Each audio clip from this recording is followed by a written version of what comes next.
Mesdames et messieurs, bonsoir. Merci de nous rejoindre en direct de Al24 News pour un nouveau numéro de l'échiquier international. Ce soir, nous allons parler de Gaza et bien entendu de ce qui se passe. Plus les jours passent et plus les taux se resserrent contre les Palestiniens à Gaza et en Cisjordanie occupée. Chaque minute, chaque seconde qui passe met en péril la vie de milliers d'enfants et de femmes palestiniennes ou palestiniens. Un véritable compte à rebours est enclenché à Gaza. Des enfants affamés, des yeux hagards attendent la mort, faute d'aide et de nourriture qui pourront les sauver. Le monde assiste impuissant à ce cynique paysage. Il serait quelques 14 bébés menacés de quitter la vie à Gaza en l'espace de 48 heures selon l'ONU. Un chiffre qui donne froid dans le dos. Pendant ce temps si précieux pourtant, d'autres continuent à tergiverser. Le temps semble n'avoir pas la même notion ni encore la même valeur pour le bourreau que pour la victime. Tout de suite les développements.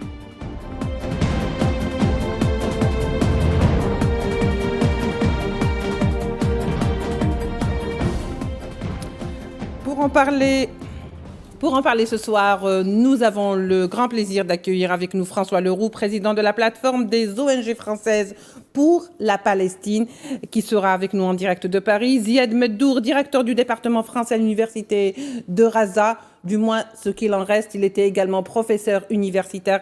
Ziad Meddour sera donc avec nous pour un témoignage en direct de Gaza.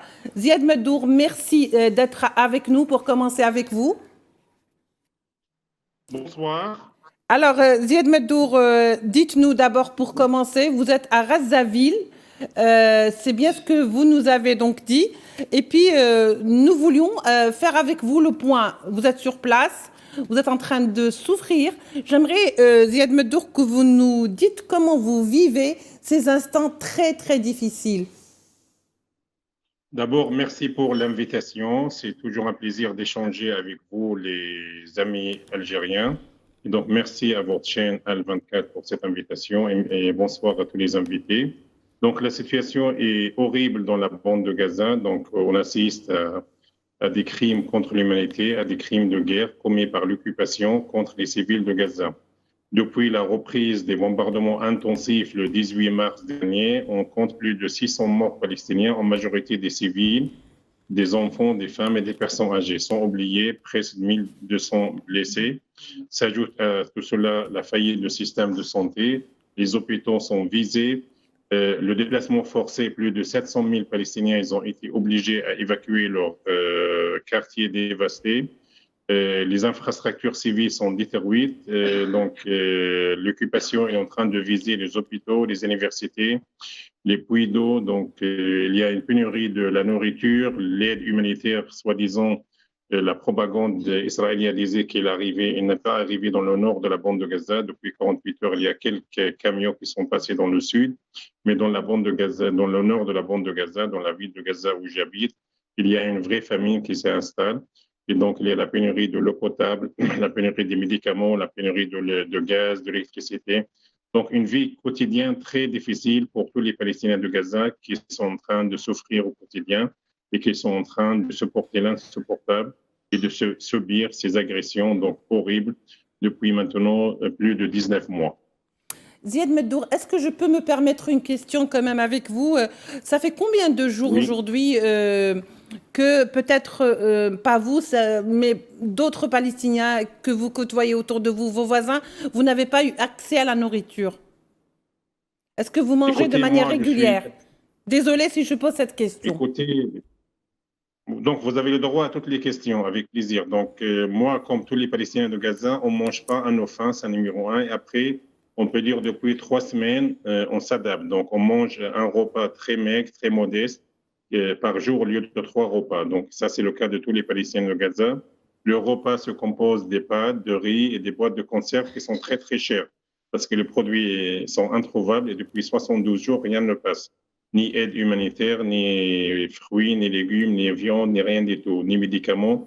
Et donc la situation, donc il y a une vraie famine. Sachez qu'il y a 67 Palestiniens qui sont morts à cause de la malnutrition. Parmi eux, il y a 32 enfants moins de 14 ans.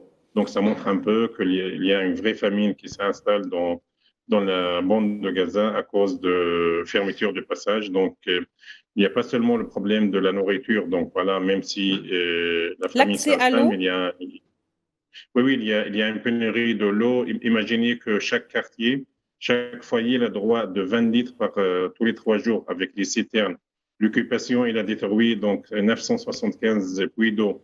Il reste seulement 200 puits qui fonctionnent avec le panneau solaire, avec les tuyaux, les carburants. Mais les tuyaux, les carburants n'entrent pas à Gaza. Et quand on n'a pas on n'a pas de soleil, comme ces jours-là à Gaza, donc les puits ne fonctionnent pas. Donc il y a une pénurie de l'eau potable. Et donc nous, on achète un gallon de 20 litres à 4 ou 5 euros. Donc c'est très, très cher. Donc la vie est pénible à Gaza. Il y a la souffrance au quotidien, il y a la pénurie, pas seulement. Donc on n'a pas d'hôpitaux, on n'a pas de soins. Donc quand quelqu'un tombe malade ou est blessé, ils vont souvent dans les centres médicaux, dans les cliniques. Et dans ces centres médicaux cliniques, il n'y a rien. Il n'y a pas il n'y a pas d'accès aux soins. Il n'y a pas d'équipement médicaux. Il n'y a pas d'accès aux soins. Même les médicaments sont expirés. Donc il n'y a rien qui fonctionne dans la bande de Gaza, malheureusement. Très bien. Alors, Ziad Meddour, autour de vous, est-ce qu'il y a eu, par exemple, des cas d'enfants ou de bébés qui ont été enregistrés de décès, surtout d'inanition ou de faim, ou même peut-être même de soif? Est-ce qu'il y a eu des cas qui ont été constatés? Bien sûr, dans toute la bande de Gaza. Donc, dans mon quartier, depuis 48 heures, il y a 1300 déplacés qui sont venus du nord de la bande de Gaza, qui sont venus installer dans la ville de Gaza, dans des conditions inhumaines. Et auparavant, les déplacés, ils habitent, ils s'installent dans les centres d'accueil, dans les écoles. Maintenant, il n'y a pas de centre d'accueil, il n'y a pas toutes les écoles et les centres d'accueil sont saturés. Les gens, ils dorment dans la rue, dans les cimetières, dans les parcs. Voilà, il n'y a pas 1000 personnes qui habitent dans des tentes. Voilà, il n'y a pas d'abri. Et donc, bien sûr qu'il y a comme je viens de dire, il y a 60. Comme vous entendez, il y a un bombardement à côté de nous. À l'instant. À l'instant, tous les jours, les nuits, il y a des bombardements. Voilà, tous les jours, il y a des bombardements partout dans la bande de Gaza. Donc, autour de 200 raids à 300 raids par jour dans toute la bande de Gaza. Et donc, pour revenir à votre question, bien sûr, donc, parmi les 1300, il y a toujours des cas qui souffrent de la malnutrition, de la famine. Voilà, il y a manque d'eau. Comme je viens de dire, les centres médicaux et les cliniques sont débordés et ils ne trouvent pas des soins pour régler le problème. Oui. Et comme il y a un rapport de l'ONU, il a dit que d'ici 48 heures, il y a 14 000 enfants, moins de 2 ans, qui vont mourir s'il n'y aura pas des médicaments, une urgence qui vont entrer. Merci. Et des vaccins qui vont entrer dans la bande de Gaza. Donc, situation terrible pour toute la population civile de la bande de Gaza. Merci beaucoup, Ziad. Restez avec nous. On va justement revenir sur cet aspect et sur beaucoup d'autres aspects. Nous rejoint donc François Leroux, président de la plateforme des ONG françaises pour la Palestine. François Leroux, bonsoir. Merci d'avoir accepté notre invitation. Bonsoir, madame. Bonsoir, monsieur Ziad Meddour. Oui. Alors, le constat est là, il faut le dire, monsieur François Leroux, 14 000 bébés menacés de mort, faute d'aide humanitaire. Donc, il n'y a pas d'aide qui rentre à Gaza. En tous les cas, elle est vraiment minime, même si certains voudraient peut-être mettre la lumière sur ça.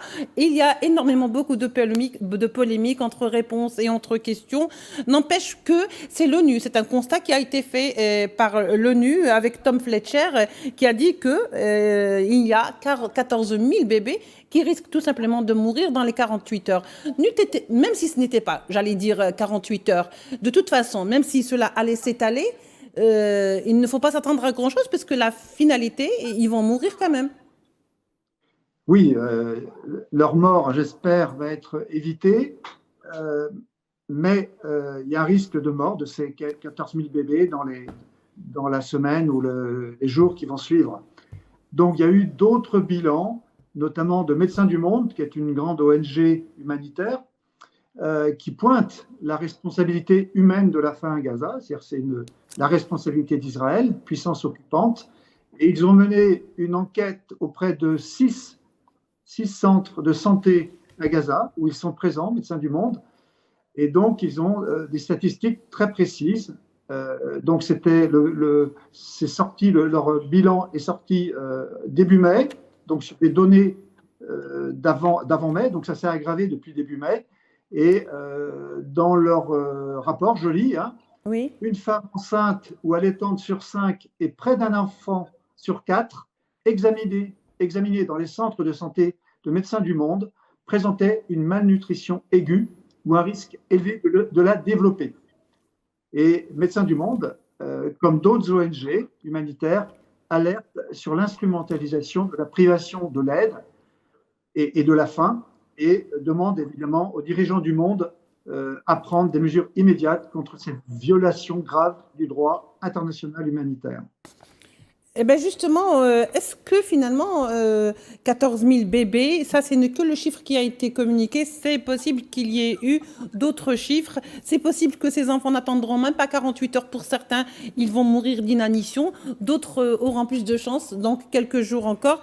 Il semblerait que finalement, le temps ne joue pas du tout, François Leroux, en faveur des Palestiniens, qu'ils soient enfants ou femmes ou encore des hommes.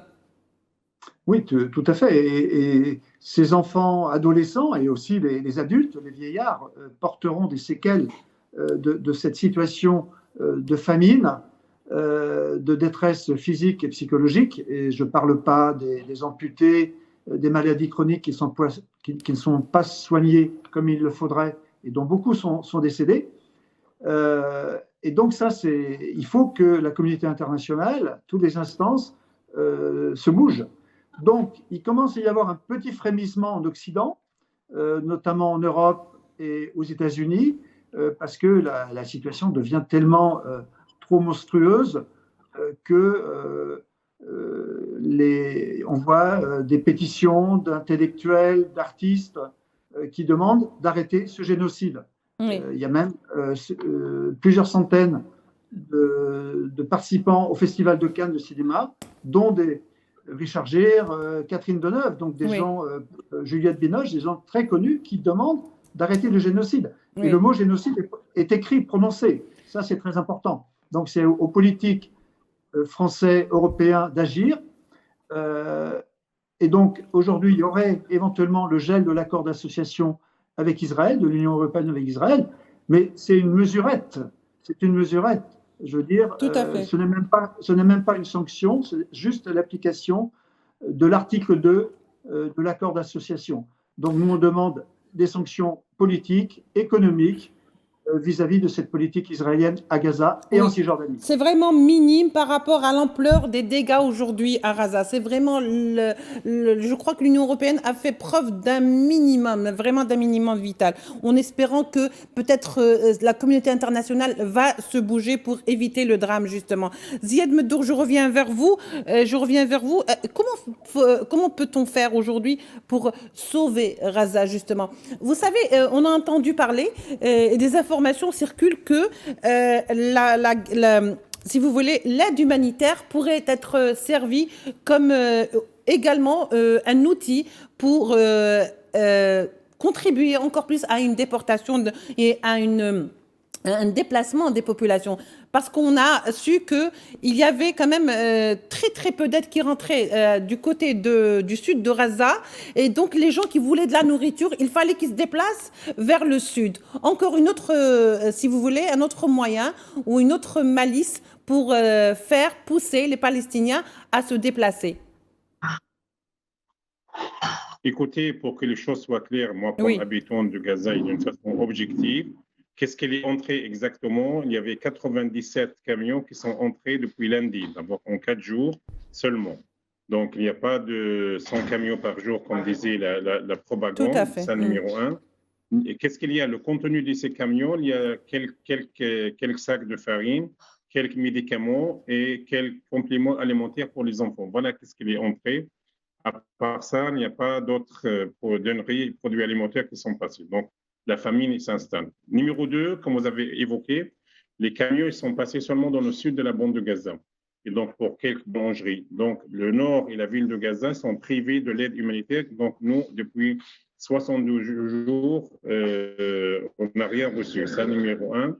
Et en plus, il y a un projet israélo-américain de créer une société privée américaine pour distribuer de l'aide humanitaire. Le problème que cette société américaine va être basée donc, au sud de la bande de Gaza. Donc, les gens Les habitants qui habitent le nord, s'ils veulent bénéficier de cette aide alimentaire, ils doivent se déplacer. Voilà. Et s'ils vont se déplacer, c'est risqué, donc ils vont passer par des checkpoints de l'occupation, et donc ils vont risquer donc leur vie, ils vont être arrêtés.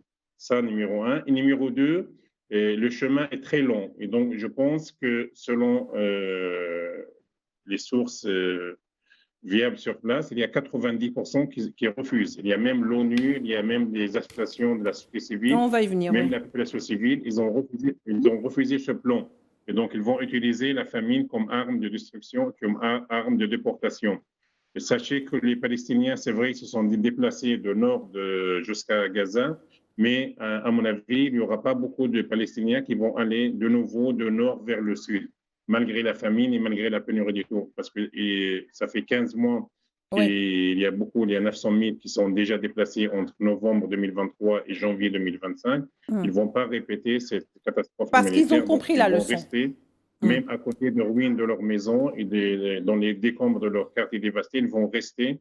Et c'est ça le principe des habitants et le constat aujourd'hui, la vision de tous les Palestiniens, notamment les Palestiniens du nord de la bande de Gaza. Très bien, vous avez très bien fait de le préciser, Ziad Meddour.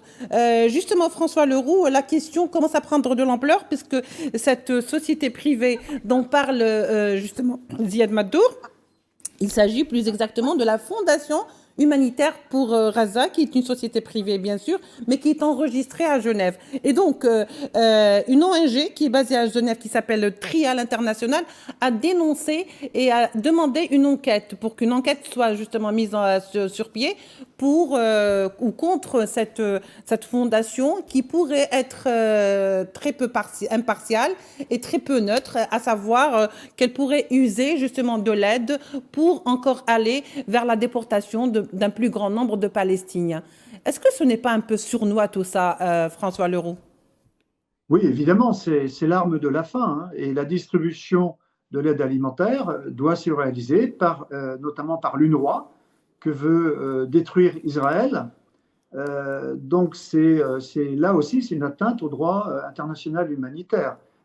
C'est une société privée qui va faire le boulot de la puissance occupante, en fait, et sous les ordres de la puissance occupante. Oui. Donc, nous dénonçons cela en tant que plateforme.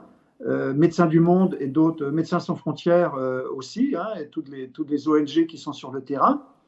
Et puis nous, au niveau en France, les associations, les partis aussi se mobilisent. Donc, je parlais de Médecins du Monde tout à l'heure, qui fait partie de la plateforme des ONG françaises pour la Palestine. Il y a ce week-end, demain à Paris, une grande conférence à l'Institut du monde arabe, organisée par l'association France-Palestine Solidarité, qui est une autre association qui fait partie de la plateforme, des 40 associations de la plateforme. Et donc, on organise, la FPS organise une grande conférence pour demander la protection du peuple palestinien et l'application du droit international, comme la résolution de l'ONU du 18 septembre 2024 le demande. Oui. La fin de l'occupation, la fin de la colonisation. Et à l'issue de ce rassemblement de demain, il va y avoir l'appel de Paris, signé par des personnalités intellectuelles, politiques, syndicales.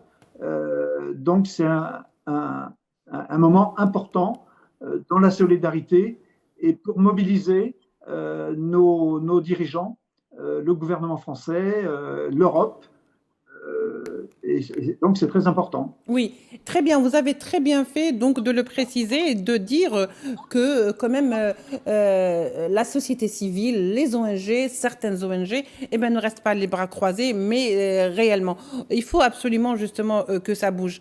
Ziad Meddour, je reviens vers vous parce que quand même il y a des rumeurs ou des informations qui circulent ou des nouvelles qui circulent. Et je sais que ça ne vient pas de rien parce qu'il n'y a pas de fumée sans feu, même si il n'y a pas d'agence donc médiatique qui le confirme, sachant pertinemment comment fonctionnent certaines agences et certains médias occidentaux. Le fait est là. Aujourd'hui, on parle de Rafah. Encore une autre fois, on dit qu'il y aurait, ou l'armée sioniste est en train de creuser des fosses communes pour enterrer des Palestiniens vivants. Et cela a été déjà fait, puisque ce sont des gens qui ont survécu, qui parlent de ça, et que l'opération se termine. Est-ce que, c'est-à-dire, là, finalement, où s'arrête la vérité, où commence la propagande, ou je ne sais pas comment on pourrait dire, c'est-à-dire, est-ce que les faits sont avérés? Parce qu'on l'a déjà fait par le passé, Écoutez, avec l'hôpital Adouane. Oui, la réalité sur place, personne ne pourra la cacher. Oui. C'est vrai, il n'y a pas de journalistes étrangers C'est fait sur exprès place. aussi. Mais heureusement, d'abord, puisque vous avez parlé de métier de journaliste, je vais profiter de cette occasion pour rendre hommage aux 215 journalistes palestiniens assassinés par l'occupation dans la bande de Gaza. En dehors des journalistes, il y a des activistes, il y a des bénévoles qui travaillent sur les médias, sur tous les réseaux sociaux pour informer. Même, voilà, la réalité, personne, voilà. Sachez que le mois dernier, il y a 5 ambulanciers qui ont été visés par l'occupation à Rafah, justement. Oui. Parce qu'il était allé pour le secours d'une maison détruite, voilà, pour chercher donc des survivants dans les quartiers leur dévastés. Travail, oui, leur travail. Voilà, donc voilà, pendant leur travail. Et donc voilà, donc jusqu'à maintenant, on n'a pas vraiment des vraies informations parce que sur place, les informations circulent.